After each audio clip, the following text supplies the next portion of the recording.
A fixed mass of an ideal gas is taken through a cycle that consists of three processes: isothermal compression, isobaric expansion, and adiabatic expansion to the initial state. Question A.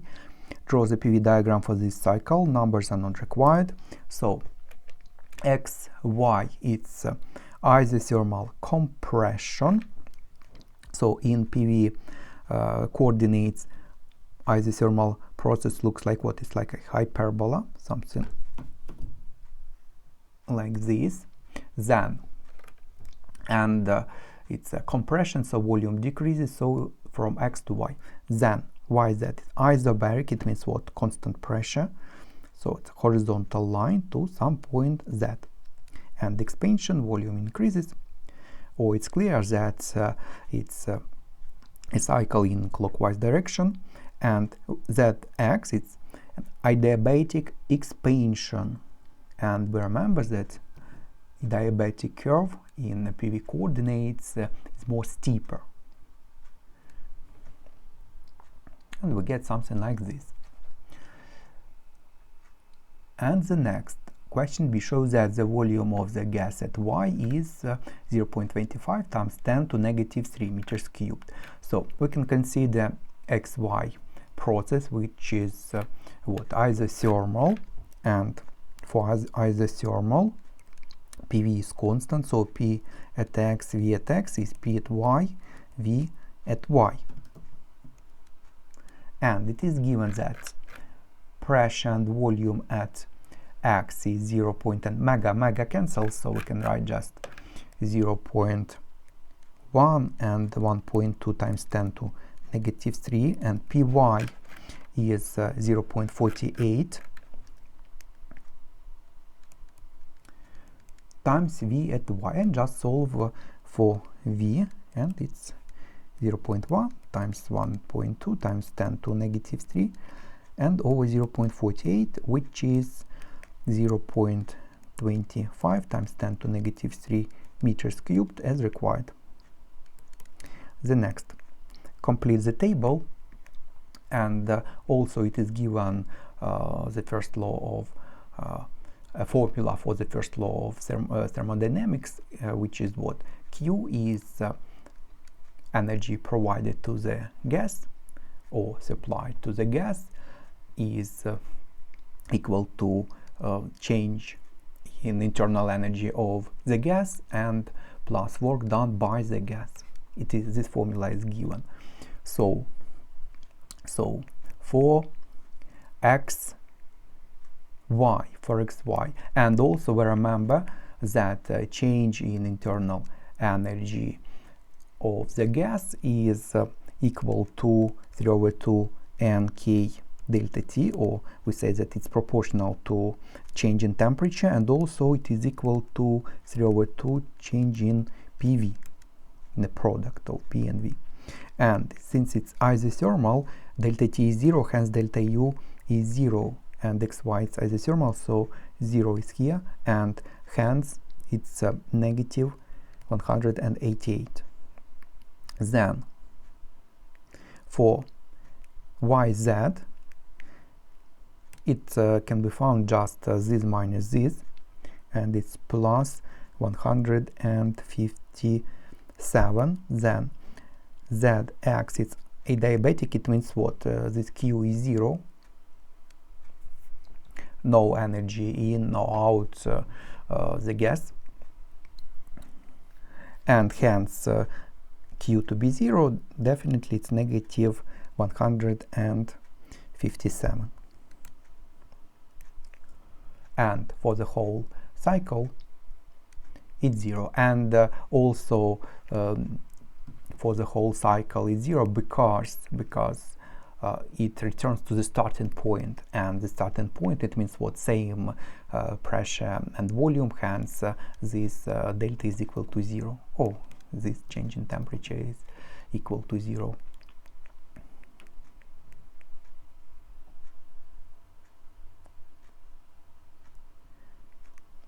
And here just add up to get plus 74.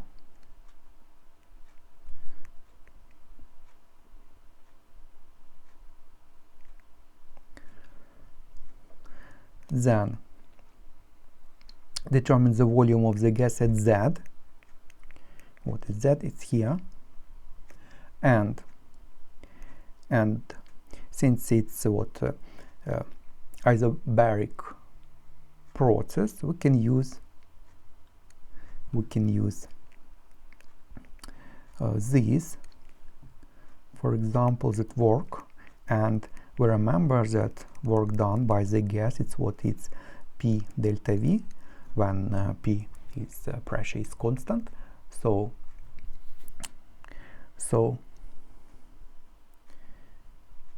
we can say that 105 is equal to pressure at YZ. So pressure is this 0.48 mega, and change in volume, it's V at point Z minus, and Vy it is found, and also it is given 0.25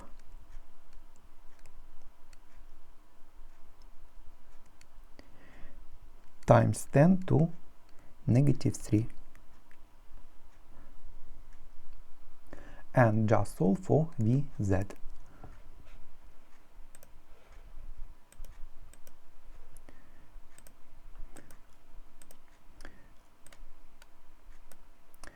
So it's 105 divided by 0.48 and divided by 10 to the power of 6, and then just plus 0.25 times 10 to negative 3, and we get that it's 4.7 times 10 to negative 4 meters cubed.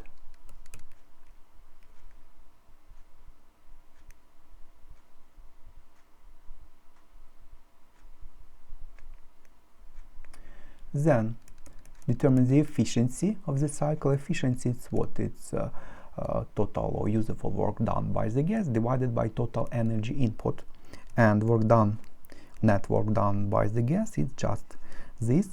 Or it's also, remember that it's area inside the cycle, and definitely it's plus 74 divided by total energy in. So in, it means plus, so there is only one value with plus. It's in, it's out. So energy in, it's 262 over 262, and it's 0.28 or 28%. The next, outline why this theoretical cycle is unsuitable for use in a practical heat engine. It's because isothermal process needs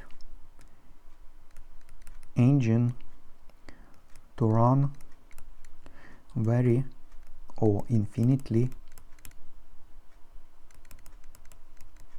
slowly, and also a diabatic process needs to run very or infinitely quickly. Or we can say that required insulation, or actually perfect insulation.